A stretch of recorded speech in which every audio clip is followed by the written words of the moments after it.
Hello and welcome to the Federal. We have with us retired Commodore C. Uday Bhaskar, Director, Society for Policy Studies. And we will be talking about the recent naval action against pirates in the Arabian Sea. So it is after a very long time that we have witnessed naval action against pirates in the Arabian Sea. How serious is the issue, and do you think it threatens the India, Middle East, Europe trade route that is being planned? The action that was carried out by the Indian Navy was basically anti-piracy. Now, piracy by itself is not new. It has a history which is as old as merchant shipping. In a more modern context, of course, we are familiar with what happened from 2007-8 onwards, when the Somali piracy issue acquired a slightly serious dimension. And the way we index, when we say piracy becomes a serious concern is when it impacts merchant shipping in such a way that the cost factor goes up. Now, this can go up in various ways. One is insurance costs. If any water body or any particular part of a sea line of communication is considered to be prone to violence, particularly from piracy, then the insurers increase the cost for the vessel, the cargo, and so on. So that can be one part of the costing. The other is the cost per container. And sometimes to stay away from the pirates, ships have to take a longer route. So it adds to the fuel. So there are various ways. So since 2008, we had an issue with Somali piracy, but the entire global community, all the major navies and coast guards of the world, pooled their resources. And I would say that it was quite an effective kind of cooperative effort. And that particular Somali piracy issue was, in a way, brought below the median. We haven't solved the problem because the root cause of piracy lies on land. And what is happening at sea is a manifestation of various factors on land. But this time around, after a fairly long gap, we had a serious kind of situation, which was pirate related. So the Indian Navy did what it was expected to do, which is to deal with the situation. And this time it was done, of course, both effectively and perhaps dramatically, because I think for the first time we are all seeing visuals of the Indian commandos, the marine commandos rappelling down, etc., etc. But I don't think that it has at this point, the potential to impact trade in a very serious way, unless it gets out of hand, which again is unlikely. So some experts believe that the recent action in Arabian Sea and Red Sea is because of the ongoing war between Israel and Hamas. Now, this is the first time that we are witnessing a direct impact on Indian interest from the war. How do you view the situation? Well, actually, that is more serious. What is happening in the Red Sea, and that I think we have to keep the context in mind, the geopolitical context, wherein the Houthi rebels who are carrying out these attacks, they have not claimed responsibility for all the attacks, but the United States, for instance, has come up with an estimation. They have even released a report saying that almost all the attacks that have been carried out on merchant shipping since the 19th of November, and this also includes, if you remember, one ship that had been, in a way, attacked just about 200 miles from the Indian west coast. So that is very much, in India's own proximate waters. Now, this is the pattern wherein the Houthi rebel groups are able to disrupt merchant shipping. They, of course, say that they are doing this in the aid of the Palestinians. And, there is a great irony here because ever since October 7th and the Israeli reprisal, despite all the attempts by the major powers, for a variety of complex political reasons, you can see that there has been no effect on Israel. That war continues. I personally think that it has diminished all of us as a global community, we in India in particular, that we are literally from our drawing rooms witnessing a whole people being attacked and razed to the ground in this manner. And nobody, including the United Nations Security Council, could do anything of concern. And the irony to me is that the Houthis, who till recently were a completely obscure group, rebel group, they were the ones who have taken up the cause of the Palestinians. And yes, one can have many views about whether what they're doing is the right thing or not. But a obscure non-state entity, a rebel group, yes, it's supposed to have support from Iran. That is part of the politics of West Asia. But they have hobbled the major navies of the world. I mean, today, without having a navy, the Houthi rebels are dealing with the United States Navy so much so that they have elicited an attack. If you look at last night's news, a Tomahawk missile was used. So this, what I'm drawing attention to is to say that they have the potential to disrupt merchant shipping because now the footprint is increasing. It is not just ships going towards Israel. Lots of ships have been affected. As a result, many merchant ships are now going around the Cape of Good Hope. The price of oil has gone up. So all the adverse impact can be seen. And yes, India will be affected. And depending on how long this continues, I think it will have a negative impact on India's export import. Because remember, if you look at from the Suez, you enter the Red Sea, you exit into the Indian Ocean from the Bab el Mandab. That's a very narrow strait. On one side is Western Yemen, on the other side is Djibouti. At best, 80 nautical miles, the width of that particular strait. So a lot of global traffic, almost 12 to 13% of global trade, transits from the Suez through the Red Sea into the Indian Ocean, Arabian Sea through Bab el Mandab. If that is disrupted, I think India would be directly affected, and so would China, so would Japan, all the major economies. So I think this is not an issue that can be glossed over because we have to see how this is going to unspool. And I think the US attack and the Houthi statement that they are going to respond in their own time and their own way takes us to the possibility of hybrid warfare at sea. Because already the Houthis are using unmanned vehicles like drones, they have been using missiles.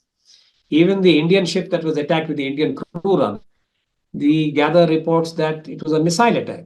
Now, of course, we don't have all the details because India has been very cautious that though the United States said that this attack came either from the Houthis or Iran, we have left it indeterminate, saying that we are carrying out our own investigation. Now, this question does arise that was an Indian crew vessel attacked on the war in Gaza? That's a question mark. But to me, as an analyst, interesting that apparently the Houthis have put out a note saying that any ship that has Chinese crew or Russian will not be targeted. So you see the subtext here, the geopolitical dimension of what is happening. So I think this is complex and it has the potential to adversely impact India's economic interests. So the United States and its 9 alliance partners recently said that they are trying to stabilize the crucial shipping lanes and protect the free flow of commerce. But after the two great wars, this is the first time we are witnessing a kind of naval and air buildup internationally. How significant are these developments? Your observation about the international coalition that is forming to deal with the Houthi attacks is actually, I think, reflective of the complexity of the geopolitical situation that has emerged after the Hamas attack of October 7 and Israel's reprisal on the Palestinian people, which is that it's not as if the entire Western alliance led by the United States is standing shoulder to shoulder with the United States. I mean, even in the current, only the US and UK that carried out the first attack against the Houthis. And then some of these smaller European countries, but not the big boys, meaning there's no France, there's no Germany, there's no Japan, there's no Italy, there's no Spain. These bigger NATO members of from Europe who also have a credible naval presence. And their reasons, I think each country has its own reason why it's being a little cautious because they also do not want to open themselves to attack. Because you send a warship over there, and if a Houthi missile or a drone is able to create significant damage, it would be a major setback, in terms of that particular country and its credibility. Also, I think there is a lot of dismay about Israel's actions, in terms of different European countries. Not all of them are on the same page as the United States when it comes to how Israel is seeking retribution. So these, I think, are reflective of the geopolitics, and which is why I said this context is important. And again, I think if we look at this in its, holistic frame of reference, the South African action is also very important. The fact that South Africa has taken Israel to the ICJ, the International Court of Justice, to me personally, as an analyst, I would say is laudable. Mainly because, when you have a complex situation and we all say that violence is not the answer, then what is the next door you're knocking? It is the legal recourse. So therefore, the ICJ, they may or may not give you a quick decision. But I think, in a way, South Africa has spoken for many people in the world who, for a variety of reasons, were either silent or have been very uncomfortable, dismayed with what is happening in Gaza, but have been unable to raise their voices. There are many constraints that we are all aware of as to why people don't protest anymore. But I think South Africa going to the ICJ is part of the same, I would say, not pattern, but frame of reference. And I think the Houthis in their way and the South Africans in their own manner have focused attention on Israel's disproportionate action and what could also qualify as genocide. It's a strong word to use, but I think there is a case here that Israel's action, as and when it is reviewed more objectively, would qualify. And that is another irony, that a country that has constantly spoken about the Holocaust and what they had to undergo in World War II at Nazi hands in Germany, that today they are guilty of much the same kind of violence when it comes to unarmed civilians, women, children. I mean, it's heartrending. We all have seen those pictures. So I think, in a way, the Houthis have been the catalyst to draw attention to, I would say, many layers of how Israel has been dealing with the Palestine issue for the last 70 odd years.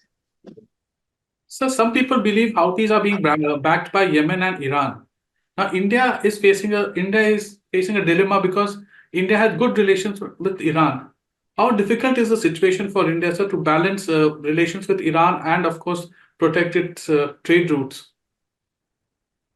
I think it will be a challenging kind of task.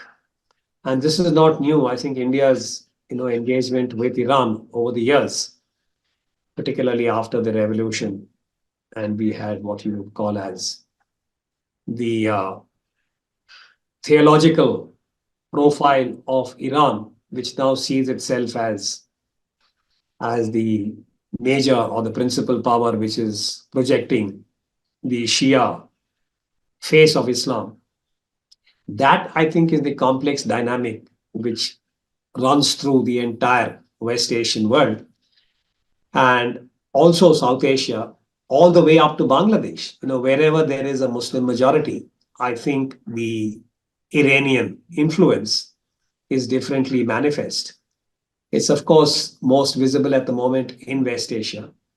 And the received wisdom is that apart from the Houthis now, the Hamas in Israel, Gaza, and the Hezbollah are all seen to be groups that have received support from Iran for advancing its own geopolitical interests and theological interests also.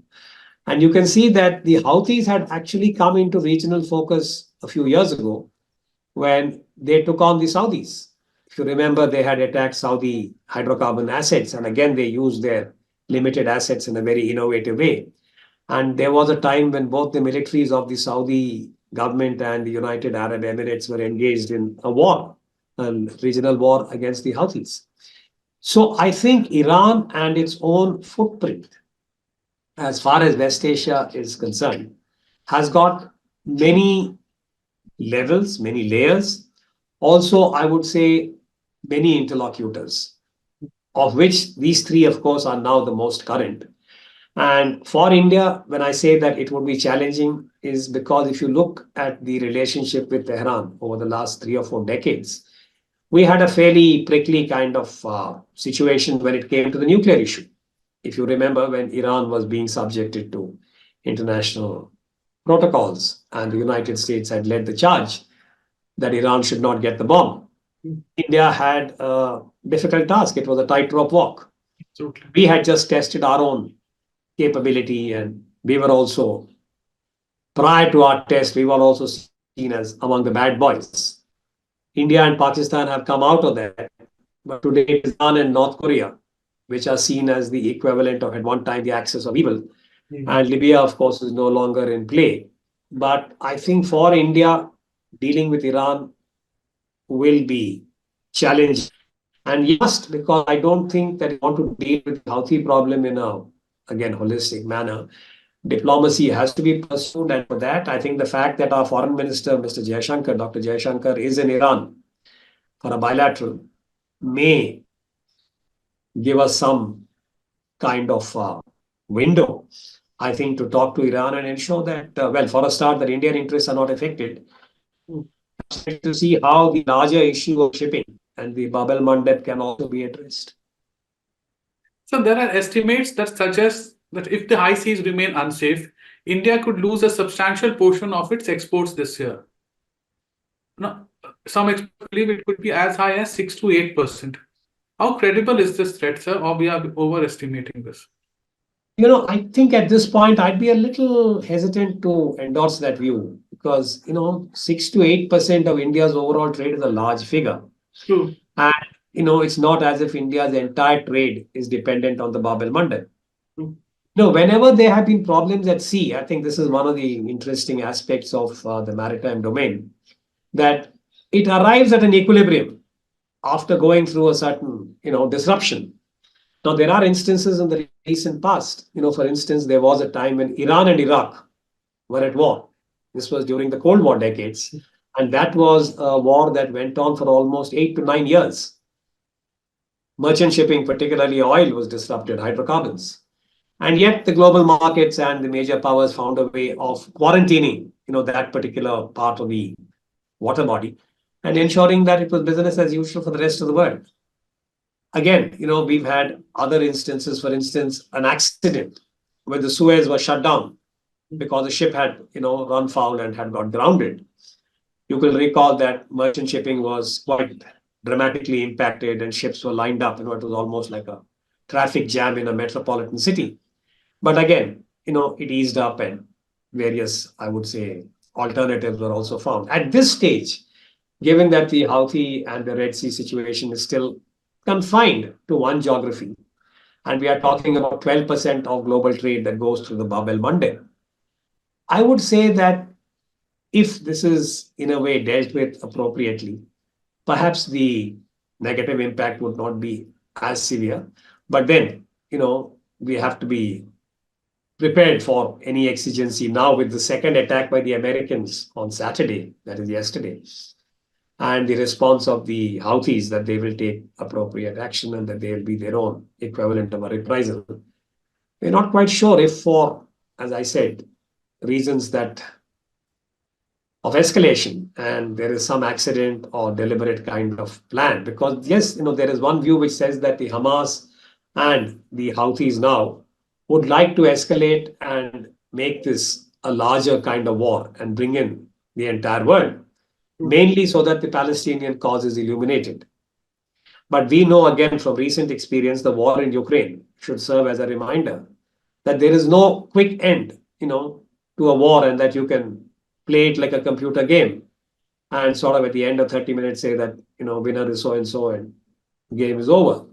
So I would also be cautious about, the way in which this unfolds because things can happen very dramatically. I mean, over the last 2 days, oil has gone up by $2-3. If there is a sequence, an attack by the Houthis on a warship of one of the Western nations, which has already opened fire, and that in turn leads to another precision-guided munitions, whether it's a cruise missile or some other kind of PGM, and that attacks Yemen, and you have Yemeni civilians being killed. At the moment, the Americans have been very careful to say that only 5 fighters have died. Now, we remember what happened in Afghanistan when the Americans had similarly used, long-distance unmanned ordnance on Afghan population. And this to me, I don't want to sound so jaded and bleak, but with the experience of Afghanistan, I think what we don't want is a redux, a repeat of the Taliban experience at sea. So, which is why my hope is that diplomacy will kick in and politics also, and countries like China, who are also stakeholders, as also India, and of course Russia. Look at the vote in the United Nations Security Council. China abstained, while the resolution for asking the Houthis to stop their attacks on merchant shipping was unanimous. There were no votes against the resolution. But three countries abstained. Russia and China, if I remember right, had abstained. And they're both permanent members of the United Nations Security Council. So politics is again back at play. And I think that is where India, after all, we are Vishwa Guru, we are Vishwa Mitra, we are recently G20 presidency. So all these, I think we should, use that goodwill. And we are a member of BRICS and see whether or not we can find a way which is to say that powers like India and China in Asia, maybe bring the Japanese on board, are able to talk to the Houthis and the Yemenis and ensure that there is some kind of a modus vivendi. But then you go back to Israel. So you see the linkages. So that is what I mean by saying that the double irony, that a non-state entity with one of the lowest per capita in the world. I mean, Yemen, if you look at Yemen statistics and human security indicators, it is at the, as I said, least developed, most impoverished nations. They have jolted the conscience of the world. So, talking about China, we all know that it has ambition of dominating the Indian Ocean. Now, what steps can India take to challenge the military and naval strategy of China in the Indian Ocean region? First of all, now that you've given me an opening, let me say this. I think India should get over its sea blindness. Historically, India has not been able to harness the favorable maritime geography that nature has given it. I think that is the first. If you can understand your own maritime geography and see what kind of opportunities and potential it has, then we would be able to effect or establish our own presence in the Indian Ocean in a sustained and credible manner. So without necessarily making your maritime strategy anti-China, because that's one of the, I would say, tenets of the ocean, that you acquire your own capability and maintain your own presence as part of an organic process.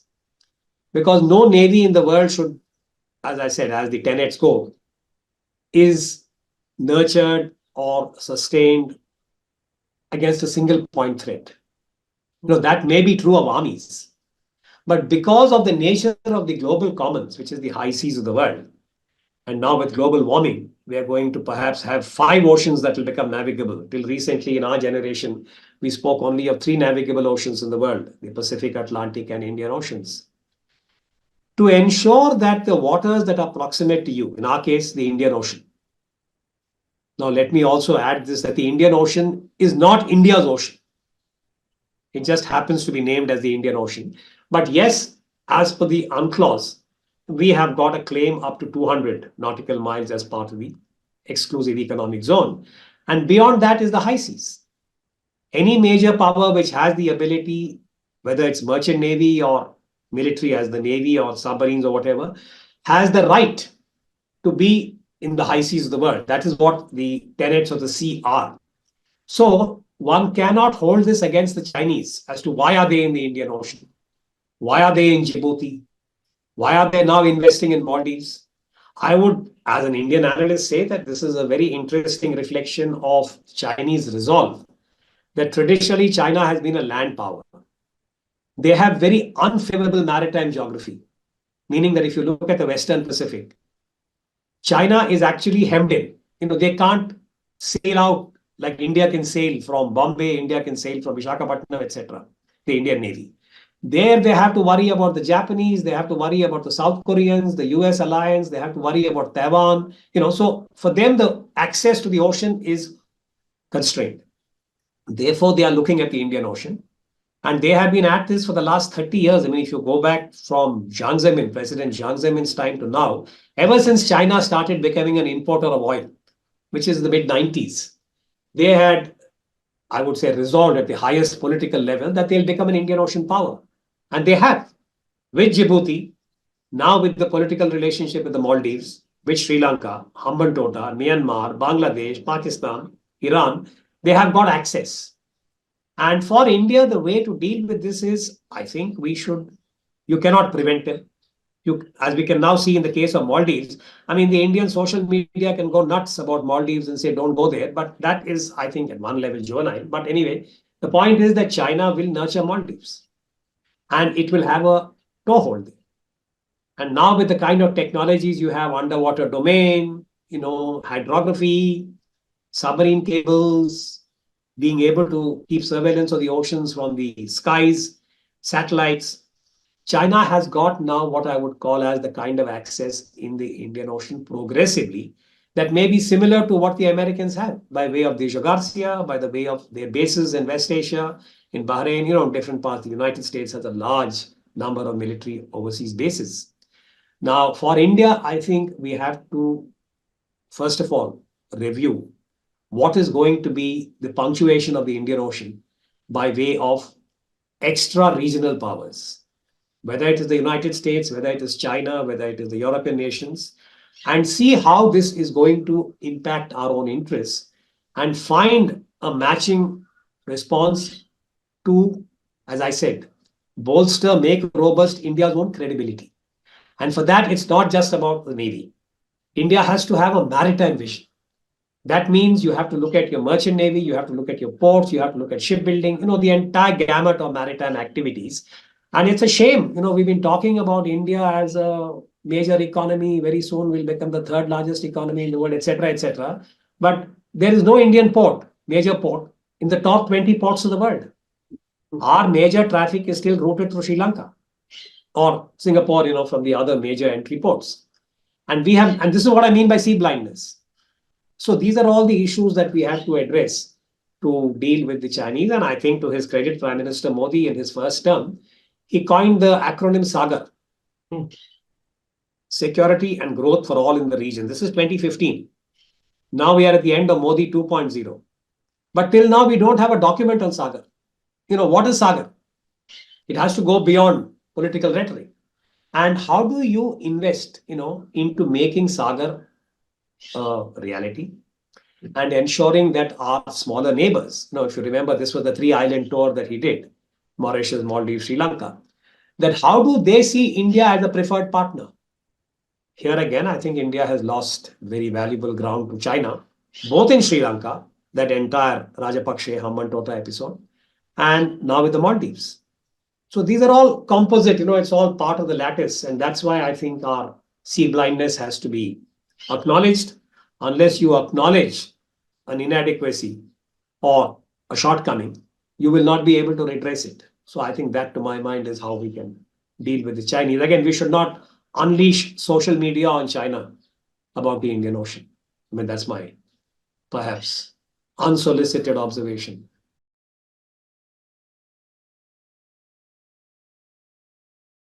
Subscribe to the Federal's YouTube page for more news and updates.